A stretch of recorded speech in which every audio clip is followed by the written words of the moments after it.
곳곳이 만개하면서 봄 정치가 우리들을 불러내는 이러한 때에도 주의전에 와서 예배를 드리는 여러분 모두를 우리 하나님께서 크게 위로하시고 평안의 복을 주시기를 원합니다. 독일에 코울 수상이 있습니다. 헬무트 코울 수상.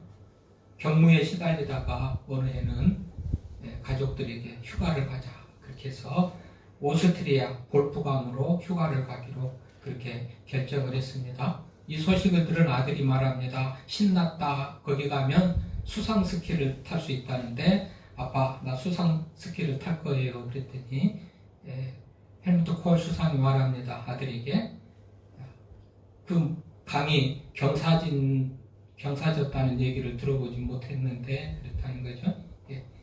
일반적으로 스키는 위에서 언덕배기에서 아래로 내려오는 그런 스키를 생각하는데 이 유머를 즐겨했던 콜 수상은 그 호수가 경사졌다는 얘기를 못 들었는데 어떻게 수상 스키를 타냐 이랬다는 얘기예요. 유머인데요. 고정관념을 좀 버리게 하는 버리게 하는 그런 어떤 유머라 생각이 됩니다. 오늘 본문을 가지고서 말씀을 준비하면서 이런 생각이 들어요. 오늘 본문은 갈릴리 사람들이 빌라도에게 죽음을 당했는데 그 갈릴리 사람들의 피를 빌라도가 우상에게 드리는 제물에 섞여가지고 그 제물을 드렸다. 그러면서 그 사실을 두어 사람이 와서 예수님에게 말했다고 그랬죠. 근데 예수님은 거기에 대해서 가타부타 말하는 것이 없고요. 그 사람들보다 갈릴리 사람들보다 죄가 더 있는 줄 아느냐라고 말합니다. 그러니까 그 앞에 보고하는 내용 속에는 죄라는 말은 이 사람들이 죄를 지었기 때문에 빌라도에게 죽임을 당했다라는 그런 말은 없지만 예수님은 그 얘기를 들으면서 죽은 그 사람들, 갈릴리 사람들이 죄가 더 많아서 죽는 것이 아니다라는 그런 얘기를 해요. 일반적으로 당시 가지고 있던 고정관념을 완전히 바꾸는 그런 얘기입니다. 어떤 사람이 바다에서 낚시질을 합니다. 고기가 많이 잡힙니다. 잡힐 때마다 꼭 자를 가지고 재봐요. 25cm가 넘는 거는 바다에 던지고 25cm가 안 되는 것은 그물망에 담아가지고 이제 집으로 가서 끓여 먹겠다는 것이죠. 하도 이상해서 옆에서 낚시하는 사람이 대부분 큰 고기를 가지고 가는데 왜 당신은 고기를 작은 것만 가져가냐, 큰 거는 다 버리냐 그랬더니 우리 집에 넓이가 25cm밖에 안 되기 때문에 큰 것은 안 들어가서 작은 것만 필요하다 뭐 이렇게 얘기했다는 그런 얘기도 있습니다. 일반적으로 편견, 작은 고기는 더 크라고 더 커서 잡겠다고 살려주고 이 큰 고기를 잡아가는 경우 그것이 대부분인데 이 사람은 작은 고기는 가져가고 큰 고기는 살려줬다. 그러니까 일반적인 편견이라든지 상식에 조금 맞지 않는 그런 얘기죠. 이 두 가지 얘기를 통해서 우리가 오늘 이제 종려주일입니다. 종려주일이라는 것은 종려나무 가지를 흔들면서 예수님이 예루살렘에 입성하는 것을 환영했다. 그래서 종려주일이라고 그래요. 예수님이 오늘 예루살렘에 입성하는 날입니다. 왜 입성합니까? 고난당하러 가는 것이죠. 죽음을 향해서 가는 출발점이에요. 물론 50대부터 죽음을 계획하고 오셨지만 특히나 이제 이번 주간은 고난 주간의 시작이에요. 그래서 지금 예루살렘에 들어가시는 입성의 날이에요. 그래서 우리가 오늘을 종려주일이라고 그래요. 종려나무 가지를 흔들고 예수님을 입성하시는 예수님을 왕으로 환영했다. 그런 의미예요. 그런데 그 예수님은 왕으로서 오셨지만 왕으로서의 삶을 살거나 죽음을 마치거나 그렇게 하는 게 아니고 죄인으로서 죽음을 마치죠. 이게 사람들이 말할 때 죄인으로서 십자가에 달려 죽잖아요. 사람들은 죄를 죽으면 벌을 받는다. 이게 일반적인 상식이고 당시에 일반 사람들이 가지는 그런 생각들이었어요. 죄를 지으니까 죽는다. 죄를 지으면 벌 받는다. 죄를 지으면 망한다.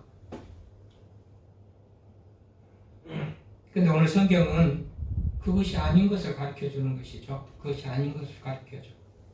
그러면 착하게 선하게 살 이유와 필요가 없다는 거냐, 죄 지어도 괜찮다는 거냐, 그게 아니고,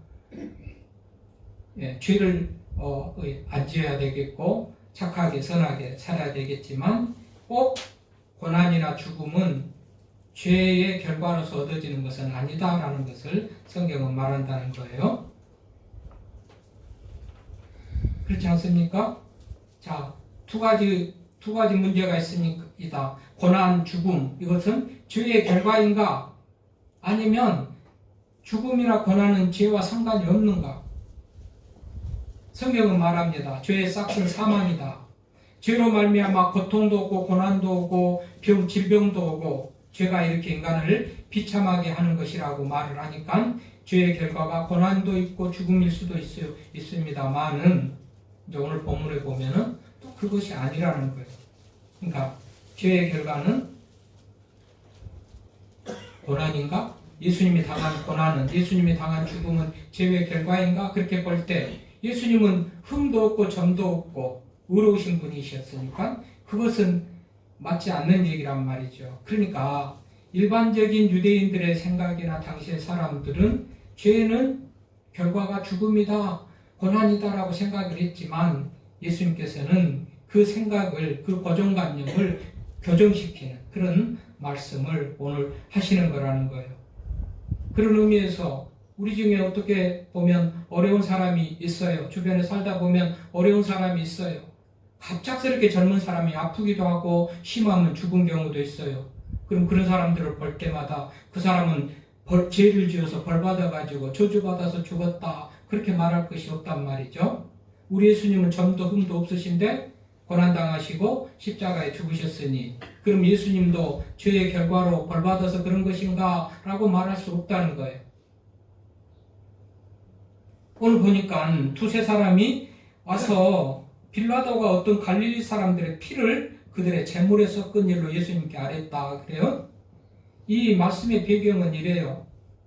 당시는 로마가 팔레스타인을 정복하고 유대를 정복하고 했던 시대 아니겠습니까? 예수님이 복음을 전하던 그 시대에 그때는 로마가 정복을 하고 말하자면 유대라든지 로마가 대제국을 이루면서 주변을 다 정복하고 있는 그때인데 그 중에서도 모두가 다 로마 정부 정권에 항복하거나 그냥 반항하지 않고 순응하거나 그랬던 것만은 아니고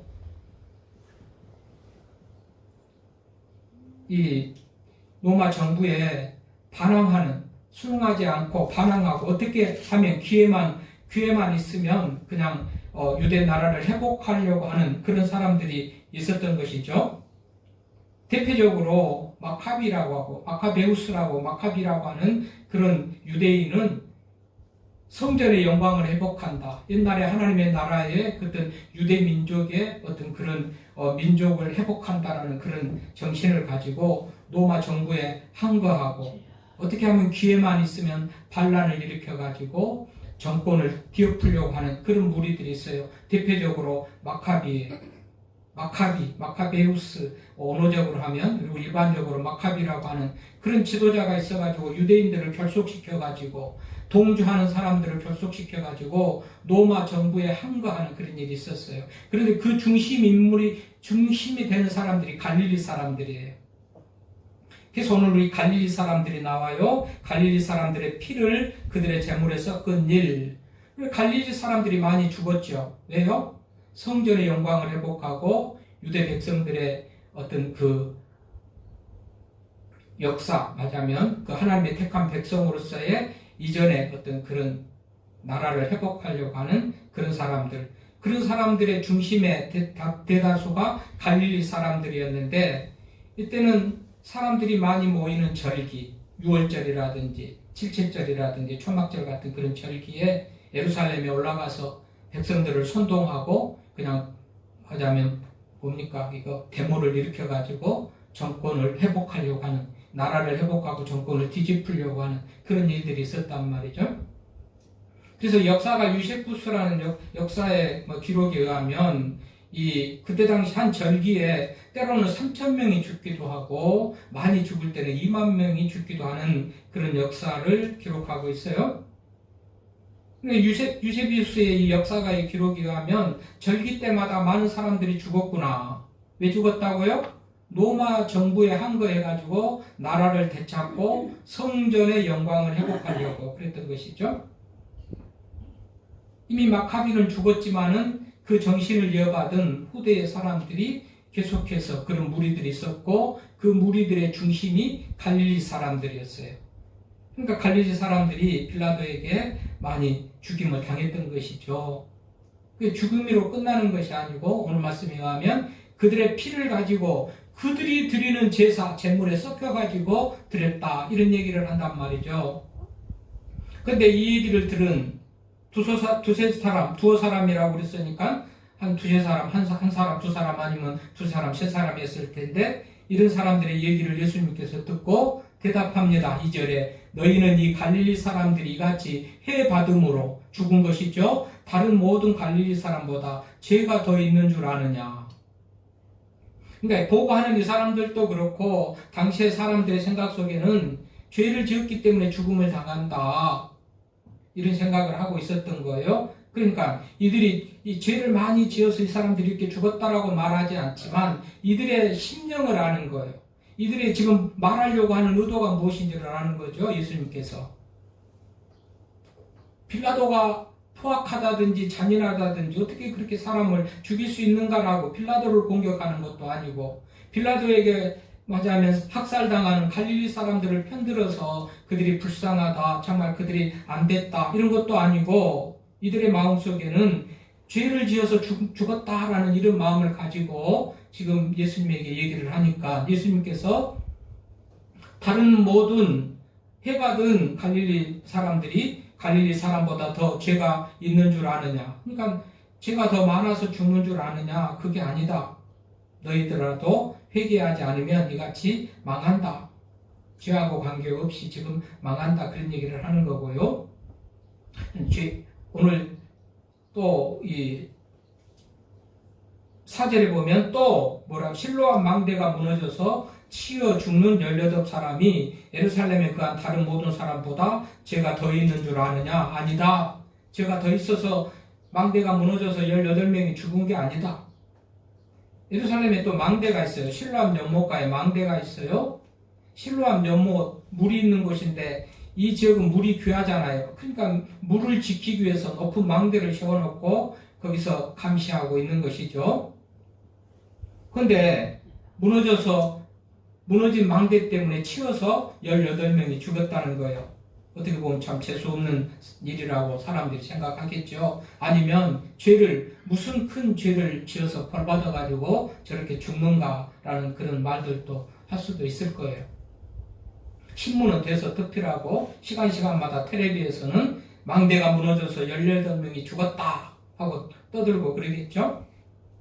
왜 죽었을까? 부실공사했나? 2차, 3차로 하자면 원청, 하청이 되면서 그야말로 없는 돈 가지고 망대를 지으려고 하니까 무너졌을 것이다 하면서 누가 책임자인지 어디가 원인이 있는지 어디서부터 잘못됐는지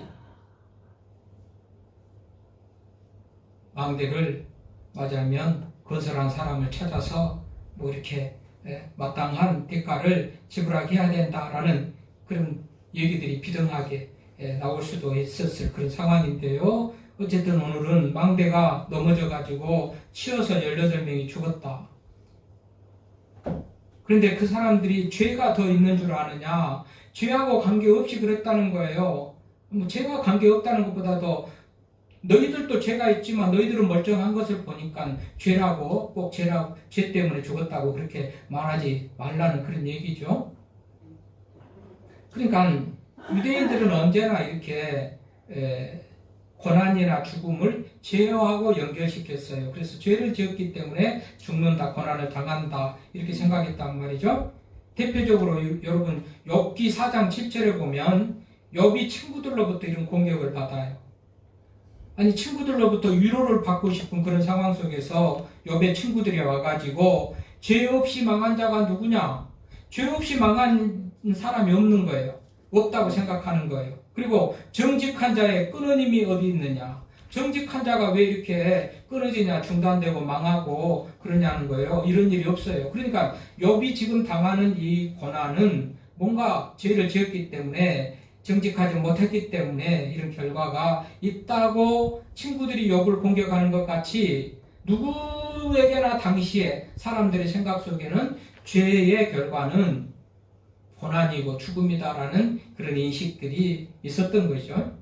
그래서 제가 고정관념을 맞으면 바꿀 그런 얘기를 하고 시작했는데, 오늘도 빌라도에게 학살당한 갈릴리 사람들이나 망대가 무너져서 죽은 18명이나 사람들은 다 죄로 말미암아 죽었다, 그런 얘기를 하는 거예요. 근데 우리 예수님은 뭐라고 그럽니까? 그것이 아니라는 겁니다. 이 사람보다 죄가 더 있는 줄 아느냐 너희에게 이르노니 아니라. 너희들은 죄를 안 지어서 살고 죄를 지어서 갈릴리 사람이 죽었냐? 아니라. 너희들은 망대가 무너지는데 그 옆에 없어가지고 살고 죄가 안 지어서 살고 죽은 사람은 죄를 지어서 죽느냐? 아니라. 그 사건에도 이 사건에도 두 번이나 다 우리 주님은 아니라 그러지 않습니까? 아니라 아닌 거예요. 죄의 결과로 사람들이 뭐 아프거나 뭐 죽거나 사업이 안 되거나 이래서 잘된 사업이 망했든지 젊은 사람이 죽든지 병들었든지 어느 것도 죄하고는 무관하다, 상관없다, 예수님이 그렇게 얘기를 하는 거예요. 다는 아니라고 그랬죠. 뭐 50% 50%라고 합시다. 성경적으로 보면 죄 때문에 그런 일이 당하는 것이 한 70% 정도, 제 생각에 정확히 통계는 낼 수는 없습니다만은, 그렇습니다만은 다는 아닐지라도 이 사람들에게는 그것을 적용시킬 수 없다는 거예요. 갈릴리 사람들, 죽은 갈릴리 사람들이나 망대가 무너져서 죽은 18명에게는 그런 죄를 맞아요, 죄의 대가라고 그렇게 결론 지을 수가 없다. 다른 사람에게도 다 적용되는 것은 아니고 어떤 경우는 죄로 말미암아서 죽은 경우도 있겠으나 이 사람들은 아니라는 그런 얘기예요. 그 증거가 뭡니까? 우리 예수님의 죽음입니다. 그 증거가 뭡니까? 욥의 죽음, 욥이 고난당하는 겁니다. 여기 여러분 욥기 1장 1절에 보면 욥을 소개할 때 그 사람은요 뭐라고 그래요? 우스 땅에 욥이라는 사람이 있는데 그 사람은 온전하고 정직하고 하나님을 경외하고 악에서 떠난 사람이다, 이렇게 소개를 해요. 그런데 욥이 말할 수 없는 그 고난을 당하죠. 어느 정도예요? 자녀들이 다 죽고 그 많은 재산이 다 없어지고 불타고 아내도 도망가 버리고 저주하면서, 그래도 하나님이 살아계시냐고, 그래도 하나님을 믿느냐고, 나 같으면 안 믿겠다고 하면서 아내도 떠나버리고, 욥 자신의 몸에도 악창이라는 병이 들어요. 귀합장으로 긁을 정도로, 피가 나게 긁을 정도로 좀 시원할까 말까 하는 그런 괴로운 어떤 그런 상태까지 이르는 사람이 욥이었던 거 아니겠어요? 근데 욥이 무슨 죄를 지어서 그랬느냐고요. 아까 말했듯이 욥은 전혀 그런 것이 아니었다고 말해요. 친구들은 그렇게 말하지만 성경은 욥이 죄를 지은 것이 아니라고 그렇게 말하죠. 역시 예수님 또한 마찬가지입니다. 베드로전서 1장 29절을 보니까 우리 예수님은 흠도 없고 점도 없는 어린 양 같은 분이다, 그렇게 소개를 해요. 뭐 예수님이 선하시고 의롭고 죄가 없으시다는 분은 성경 많은 곳에서 증언을 하죠. 우리 찬송가도 229장 찬송을 합니다만은 우리 성찬식 때 하는 찬송 보면 아무 흠도 없고 죄도 없으신 우리 주님이 우리 죄를 때문에 우리 죄를 사하시려고 죽었다고 그렇게 찬송을 합니다. 자, 이런 것들을 볼 때에 꼭 그럴 수도 있죠만은 적어도 욥이라든지 예수님이라든지 오늘 갈릴리 사람들이라든지 망대에 치여서 죽은 18명은 죄하고 상관없다라고 우리 주님이 하신단 말이죠.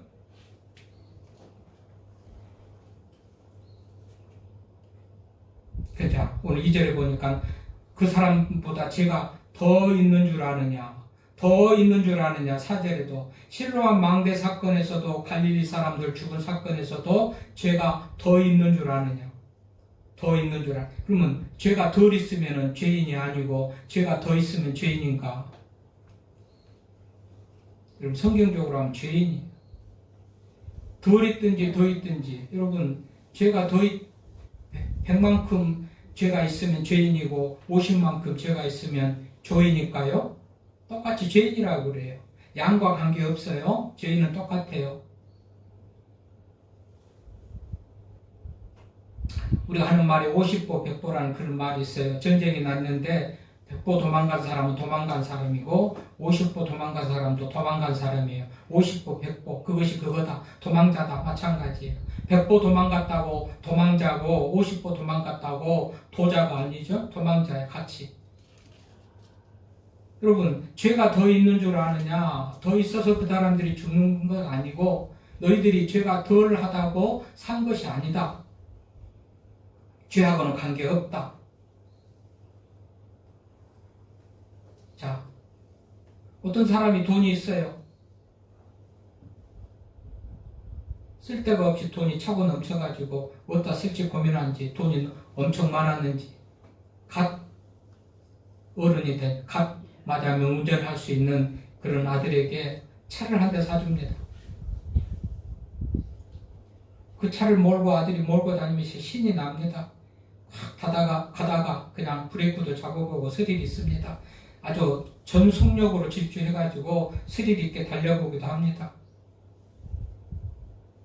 고속도로로 달리다가 전속력으로 달리다가 커브길에서 말하자면 미끄러져가지고 낭떠러지로 떨어집니다.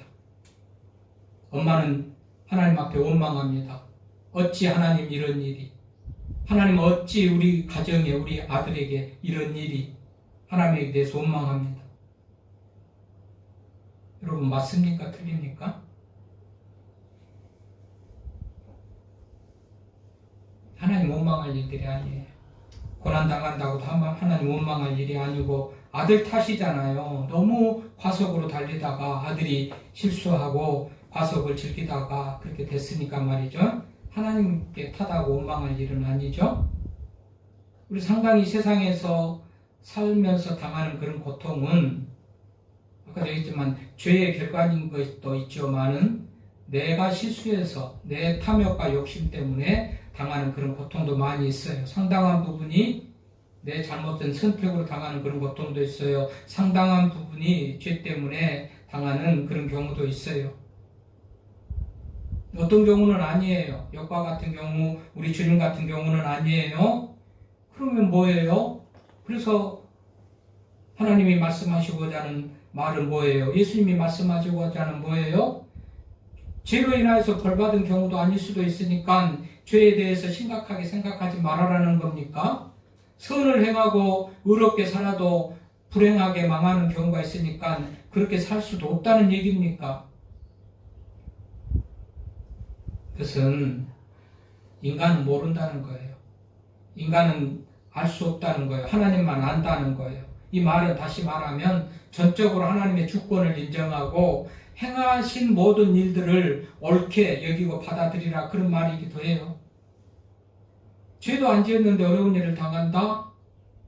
그런다고 하나님 앞에 원망하지 말고 거기에 하나님의 뜻이 있고 계획이 있을 것이다. 믿고 순종하라는 것이죠. 우리 주님이 죄 없이 의로우신 분이고 죄 없으신 분이지만 십자가에 달리는 그 고난 앞에 죽음 앞에 하나님 이럴 수가 있습니까 하고 원망하지 불평하지 말 것은 거기에 놀라운 하나님의 사랑의 계획이 있습니다. 하나님 아들 한 분 죽음으로 온 인류를 구원하고자 하는 하나님의 계획이 있는 거예요. 그러니까 우리가 어려운 일을 당하도 하나님 앞에 원망 불평하지 말 것은 그것을 통해서 하나님의 놀라운 일이 있음, 계획이 있는 것을 우리가 믿으면 그럴 수가 있어요. 아멘. 형통할 때도 또한 마찬가지예요. 선하고 의롭게 살았으니까 내가 형통하냐? 그 중에서도 우리 하나님의 뜻이 있겠죠. 여러분 믿음으로 살려고 애를 쓰고 말씀으로 살려고 애를 쓰는 중에도 망하기도 하고 죽는 사람도 있는데 그 사람들이 다 죄 때문이라면 말이 안 되는 거예요. 의롭게 살라고 애쓰는 중에도 안 되고 이런 사람들이 있는가 하면 불량하게 살아도 잘 되는 사람이 있으니 우리가 그렇게 살아야 될 것인가? 그것도 아니죠. 우리는 이것이든지 저것이든지 모든 것이 하나님의 주권 속에서 하나님의 뜻 안에서 이루어진 일이라는 것을 순응하며 인정하며 받아들이는 것이 우리들에게 필요하다는 겁니다. 하나님의 말씀은. 아멘입니다. 우리 사람들이 궁금한 거, 의심스러운 것, 알아보려고 노력하려고 애쓰는 중에 과학도 발전하고 학문도 발전하고 이렇게 됐지만 우리가 알 수 없는 영역, 영적인 부분, 하나님이 하신 일은 우리가 알 수가 없어요. 그냥 믿고 순종하며 따르는 것밖에 없는데요. 대부분 인과응보 사상, 죄를 지었기 때문에 망한다는 이런 인과응보 사상은 맞을 때도 있지만 대부분 맞지 않는 경우가 많아요. 맞지 않을 수도 있어요. 꼭 많다기보다도 적어도 우리 성경적으로 하면 50% 이상은 그래요. 자, 우리 예수님이 죽음 당하신 고난주간을 우리가 이제 맞이하게 되는데 예수님이 죄 없어서 죽었는가요? 의로우신 분이지만 죽으셨잖아요. 왜요? 하나님이 우리를 구원하시기 위해서 아들 예수님을 대신 죽게 하신 거예요. 그런데 사람들은 당시의 사람들은 무능하고 죄로 말미암아서 죽는다. 사람들은 그렇게 말을 했어요. 사람들이 그렇게 인정했기 때문에 극악무도한 죄인을 처형했던 십자가의 처형으로 우리 예수님을 죽게 했던 것이죠. 그러나 우리가 알거니와 또 우리가 믿는 대로 그 예수님은 죄 때문에 죽은 게 아니고 우리 인류를 구원하시기 위해서 죽으신 그 죽음인 것을 생각해 볼 때 사람들이 뭐라고 비웃을지라도 구원자가 자기는 못 구원하고 말도 안 되게 구원자라는 것이 말이 안 된다. 죄 없다는 것이 말도 안 되고 죄 없는데 왜 십자가에 죽으냐고 사람들은 말할지라도 우리는 우리 예수님이 죄 없는 것을 믿어야 되고 구원자라는 능력자라는 것을 믿어야 된다는 사실을 우리가 깨닫게 되기를 바랍니다. 아멘. 우리는 알지 못할 뿐 하나님의 놀라운 계획 안에서 그렇게 이루어졌다는 거예요. 여러분, 에디슨이 1914년 12월에 에디슨의 모든 연구 시설이 다 불타버립니다. 화재로. 당시로 200달러의 어떤 그 손해를 입었다고 그래요. 근데 그 결과 그 화재 이후에 이 에디슨은 뭐라고 하냐고 그러면 재난도 같이 있다. 고난도 같이 있다. 왜냐하면 그 재난 속에서 화재 속에서 모든 타버리는 것들은 자기의 실수의 증거들이고 실수의 결과물들인데 그것이 다 타버렸기 때문에 자기의 실수를 증명하는 증거가 없어졌다. 이렇게 보는 거예요. 그러면서 재난, 화재로 타버린 모든 재난이 내 실수의 근거들을, 실패의 근거들을 다 소멸시켜버려, 증거물을 없애버렸으니까 실패한 인생이 아닌 것으로 말해도 누구도 맞으면 반발할 수 없다는 그런 얘기를 해요. 아주 긍정적이죠. 그러면서 3년 후에 추궁기를 발견합니다. 아마도 화재 나는 것 때문에 내가 무슨 죄를 지었는가, 무슨 내가 잘못을 했는가 하면서 하나님에게 대한 원망이나 불평이나 이런 것들을 가지고 있었다면 또다시 새로운 일을 시작할 그런 엄두도 못 내고 출발을 못 했을 것인데 그 화재로 인해서 모든 것을 타버리는 것은 내 실수의 증거들, 실패의 증거들을 없애버렸다고 하면서 또 소망을 가지고 나가니 바로 추궁기를 발견할 수 있었다는 사실을 우리가 생각해 보면서요. 여러분, 살다가 우리가 정말 피하고 싶은 고난, 왜 나에게 이런 힘든 일이 오는가 하고 생각되어진 일들 참 많이 만나면서 겪으면서 살 것입니다. 그때라도 나는 알지 못하지만 놀라운 하나님의 계획관에서 주어진 일이라는 것을 믿고 절망하지 말고 낙심하지 마시기를 바랍니다. 절대 죄의 결과가 아니라는 거예요. 혹은 우리 주변에서 어렵게 되어지는, 잘 나가다 어렵게 되어지는 그런 사람들을 보더라도 우리는 무슨 죄를 지어서 저러는가 그렇게 할 것도 아니고 예수님이 가장 대표적으로 운변하고 있지 않습니까? 나는 어렵지만 죄를 없지만 선하지만 어렵지만 나는 죄인의 제목을 쓰고 이렇게 죽는다. 우리 예수님의 맞으면 운변을 하셔요. 그런 의미에서요. 나도 그런 맞아요. 원망 불평을 하지 말고 하나님의 놀라운 계획이 있다는 사실을 생각하면서 위로를 받을 뿐만 아니라 다른 사람에게 대해서도 그렇게 생각을 오해를 우리가 하지 말아야 될 뿐만 아니라 이 모든 수치와 또 정말 고난을 당하시고 우리를 위해서 죽어주시는 그 주님의 은혜에 또 감사하면서 이 한 주간, 고난의 주간 한 주간 주님과 동행하면서 승리하는 그런 우리의 삶이 될 수 있길 바랍니다. 아멘.